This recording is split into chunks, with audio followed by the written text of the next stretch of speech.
13/8, e nessa manhã de quinta-feira eu vou trazer para você os assuntos que estão dominando a imprensa.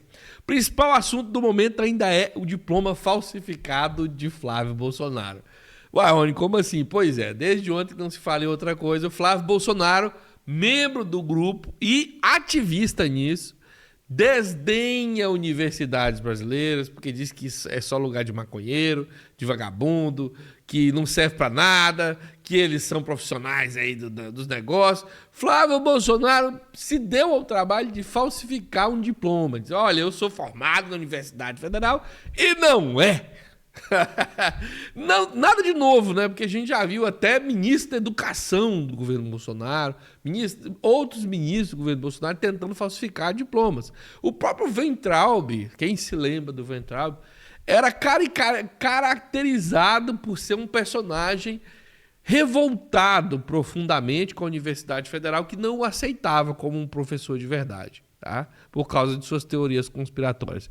Vou mostrar para você isso, mas também tem outro assunto importante e talvez mais grave, mas que as pessoas tendem a se atentar menos. Haddad, adversário político do governador de São Paulo, foi perseguido pela polícia do governador de São Paulo.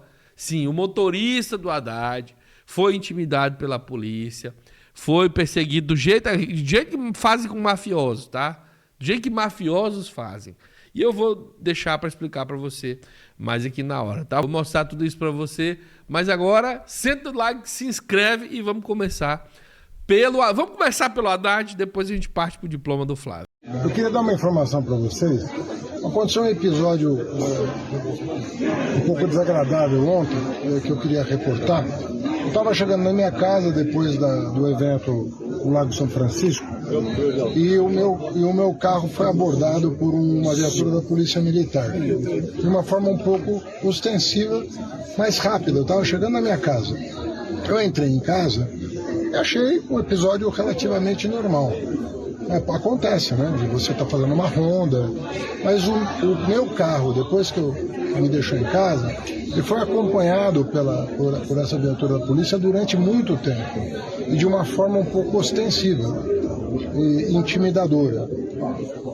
Qual seria esse tipo de situação? Quando você emparelha o carro, quando você chega muito perto, você está com o carro, você chega muito perto atrás. Quando você estaciona, a pessoa estaciona também. Seria uma viatura da Polícia Militar? Polícia Militar. Eu vi. Haddad tratou o caso com serenidade, não quis fazer palanque, mas a mensagem da PM de Tarcísio foi clara. A jornalista Daniela Lima resumiu perfeitamente o que significa essa mistura de polícia e política. Mas, acima de tudo, contra o adversário político do comandante em chefe das polícias, que é o governador do estado, Tarcísio de Freitas, adversário de Fernando Haddad. Política é uma receita trágica e velha na história da humanidade. Não há nenhum momento em que a política entrou dentro dos batalhões e a polícia saiu inteira. Se você voltar na Alemanha nazista, não deu certo. E se você observar os exemplos mais recentes de politização de forças policiais, fica evidente que não funciona. É por isso, e pela minha crença na tecnicidade e na respeitabilidade da Polícia de São Paulo, que o episódio merece uma apuração exemplar, seja para caracterizar a abordagem regular ou um acompanhamento regular das atividades da campanha do candidato Fernando Haddad, seja para punir quem eventualmente tem extrapolado suas próprias obrigações, arrastando a polícia para uma sombra a respeito da tecnicidade e da legalidade do seu trabalho. É óbvio que o Fernando Haddad foi identificado nesse veículo.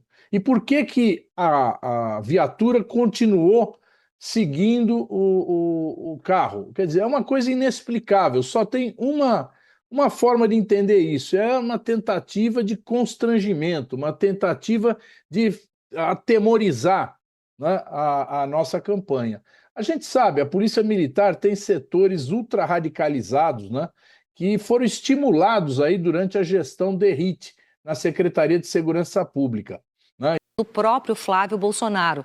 Ele publicou os diplomas que ele, de fato, tem após o G1 revelar uma especialização em ciência política que estava atribuída a ele, mas que ele nunca fez. Então, Flávio Bolsonaro publicou, então, os diplomas que tem de graduação, os MBAs e as especializações que tem após o G1 revelar sobre esse curso de pós que eu estava comentando aqui, que nunca existiu, foi atribuído a ele e agora eram páginas oficiais, né, relacionadas ao Flávio Bolsonaro, e que ele disse o seguinte: olha, houve um equívoco, houve um erro, mas é um tipo de erro que teve muita repercussão e agora tem o próprio Flávio fazendo a publicação oficial do que de fato ele tem ali de conhecimento, de graduação e pós, porque soa muito uma questão de que foi um equívoco que possa ter sido planejado. É o que fica no ar. Esse é o grande problema, tanto em relação ao que aconteceu com Flávio Bolsonaro ou com qualquer outra autoridade. O Brasil tem uma certa lista nesse sentido, quando se atribui uma especialização ou um conhecimento acadêmico que aquela pessoa não tem. Um curso que ela não fez. Porque a gente sabe que conhecimento acadêmico, quanto mais você passa essa imagem de preparo, né? E quando você não tem um curso especificamente, também pode passar uma imagem de mais do que um erro, algo que você quer mostrar, mas que de fato você não alcançou. A campanha do senador Flávio Bolsonaro admitiu um erro no currículo acadêmico do senador. Perfis do candidato à presidência pelo PL, publicado nas páginas oficiais do Senado e da Alerj, afirmam que ele tem pós-graduação em Ciências Políticas pela UFRJ. A universidade, porém, afirma não ter registros de que Flávio Bolsonaro estudou lá. Evidentemente, melhoraria o currículo se fosse na UFRJ Ciências Políticas, mas não é o caso, então ele não pode emitir. Na verdade, em outros países, essa coisa de currículo errado já deu em queda de ministro. Sim. A gente aqui está falando de candidatura, mas na Alemanha, ministros já caíram que aparecia um crédito acadêmico que não correspondia ao que eles tinham feito. O governo Bolsonaro também teve uma confusão de um ministro da Educação, Decotelli, né? Exatamente, o Decotelli. Se a imprensa não divulga, ninguém fica sabendo. Essa é a minha dúvida sobre essas coisas. Ninguém se antecipa, não tem uma iniciativa. Mas é mais uma situação em que o candidato se coloca tendo que voltar atrás de algo que foi colocado anteriormente. Então, eu acho que pega muito mais nesse aspecto do que o fato dele ter feito ou não uma pós-graduação em ciência política. Imagina, é senador, enfim, imagina-se que algo... Tem toda a razão, está produzindo, na verdade, material de conteúdo para a campanha adversária, até meme. Gente, não tem dolo. Ele não vai ganhar, não vai impressionar ninguém. Isso aí Juliano lambança.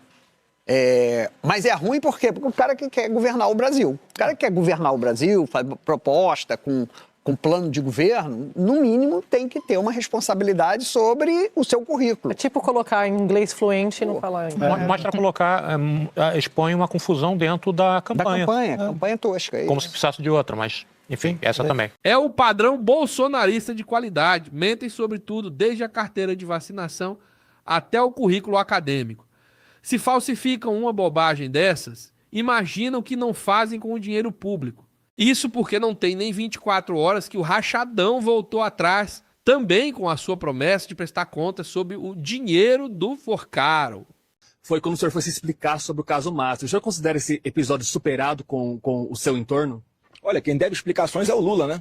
É o filho dele que está sendo acusado de roubar os aposentados da INSS. É o Lula que tem que explicar o que ele fazia numa reunião, enquanto presidente da República, junto com Augusto Lima e outros ali, Galípolo, dizendo